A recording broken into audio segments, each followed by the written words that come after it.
میری کئی سالوں کی نمازیں اور روزے قضا ہیں تو ان کو ادا کرنے کا کیا طریقہ ہے؟ کئی سالوں کی نمازیں اور روزے ادا کر لیں، یہ طریقہ ہے، یہی طریقہ ہے، اس کے علاوہ اور کوئی طریقہ؟ جتنے سالوں کی نمازیں ہیں اتنے سالوں کی نمازیں پڑھیں۔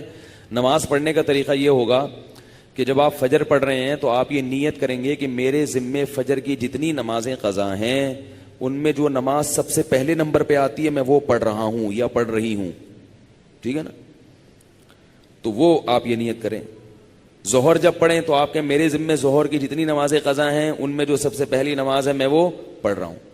جب بھی نیت ہوگی تو یہی ہوگی۔ جب آپ دوبارہ فجر پڑھیں گے پھر آپ یہی نیت کریں گے میرے ذمے فجر کی جتنی نمازیں ہیں ان میں سب سے پہلی نماز، کیونکہ وہ جو آپ نے پڑھ لی ہے نا وہ تو ذمے میں رہی نہیں ہے، نہیں یاری نا، وہ تو ذمے میں رہی نہیں ہے، تو وہ خود بخود دوسری نماز پہلے نمبر پہ آ جائے گی ان نمازوں میں جو آپ کے ذمے میں ہیں، سمجھ رہے ہو؟ اسی طرح آپ ایک ڈائری میں نوٹ کر لیں کہ کتنے سال کی نمازیں، اندازہ ہی ہوگا، یقین تو نہیں ہو سکتا، کتنی سال کی فجر ہے۔ بعض لوگ فجر کم پڑھتے ہیں ظہر زیادہ پڑھتے ہیں تو وہ ظہر کم رکھیں فجر زیادہ رکھیں، ٹھیک ہے نا؟ تو جمعے کتنے آئے ہیں یہ سارا حساب کر کے ایک اندازہ ہی ہوگا، اس کا یقین نہیں ہو سکتا، تو اندازے سے کر لیں اور جتنی جتنی نمازیں پڑھتے جائیں ڈائری میں سے وہ کاٹتے جائیں۔ بعض لوگ ڈائری کا نظام نہیں رکھتے، حافظے پر اعتماد کرتے ہیں، وہ ساری زندگی کنفیوز رہتے ہیں، پڑھتے رہتے ہیں، ان کو یہ نہیں پتا چلتا کہ ہوئی ہے کہ نہیں ہوئی ہے۔ اس لیے حافظے پر اعتماد نہ کریں، ڈائری میں باقاعدہ نوٹ کریں اور جتنی نمازیں ہوتی جا رہی ہیں ان کو کاٹتے چلے جائیں، تو انشاءاللہ یہ نمازیں آپ کی امام مہدی کے آنے سے پہلے پہلے، جس اسپیڈ سے آپ پڑھ رہے ہیں اس میں تو یہی ہے کہ امام مہدی کے آنے سے پہلے پہلے یہ نمازیں آپ کی امید ہے کمپلیٹ ہو جائیں۔ تو بھائی 24 گھنٹے میں کم از کم ایک دن کی نماز لازمی پڑھو، ایک دن کی بھی نہیں پڑھ رہے تو پھر گناہ ہونے کا خطرہ ہے بہت سخت، اور ایک دن کی اگر پڑھ رہے ہو تو اگر موت آ گئی تو وصیت کر کے جاؤ، تو اللہ کی رحمت سے امید ہے اللہ تعالیٰ معاف کر دیں، کیونکہ انسان اس سے زیادہ کا مکلف نہیں ہے نا۔ اب ایک دن میں 5 نمازیں فرض بھی پڑھنی ہے پھر قضا بھی پڑھنی ہے تو اور بھی تو کام کرنے ہیں نا۔ بعض لوگ تو ایسے ہوتے ہیں اولو العزم ہوتے ہیں کہ وہ ایک دن میں 5 دن کی نمازیں قضا پڑھ لیتے ہیں۔ ہمارے حضرت کے ایک مرید تھے، وہ تقریباً 50 سال کی عمر میں دین پر آئے، گورنمنٹ میں کسی ادارے میں آفیسر تھے۔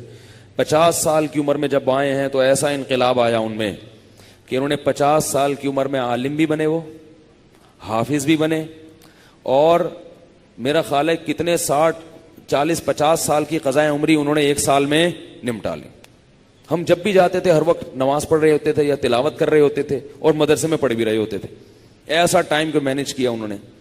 تو ایسے لوگ بھی ہیں، لیکن بہرحال شارٹ ہیں ایسے لوگ، تو آپ ایسے نہ بنیں، اتنا ہی کر لیں کہ 24 گھنٹے میں کم از کم ایک دن کی۔ پھر قضاء عمری پڑھنے کا کوئی ٹائم متعین نہیں ہے، فجر کے وقت میں ظہر کی پڑھ سکتے ہو، ظہر کے وقت میں فجر کی پڑھ سکتے ہو، مکروہ وقت نہ ہو۔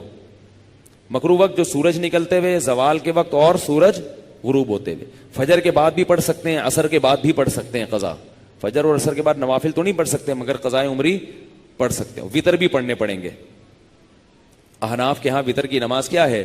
واجب ہے۔ اس پہ دلائل کیا ہے؟ یہ کیونکہ آج کل کلپ ایسے آ رہے ہیں کوئی واجب کچھ نہیں ہوتا اور یہ سنت موقدہ کچھ نہیں ہوتا، یہ بھی آ رہے ہیں کلپ مارکیٹ میں، تو وہ نہیں، فجر کی سنتیں نہیں پڑھیں، بس فرائض پڑھیں گے، فرائض پڑھیں اور وطر پڑھیں، ٹھیک ہے نا؟ اور فرائض میں یہ آسانی ہے کہ تیسری اور چوتھی رکعت میں اگر کچھ نہ بھی پڑھیں تو بھی بول لینا چلے گا۔ فرض کی تیسری رکعت میں 3 دفعہ سبحان ربی الاعلی کہنے کی بقدر کھڑے رہیں تو بھی نماز ہو جائے گی، ٹھیک ہے نا؟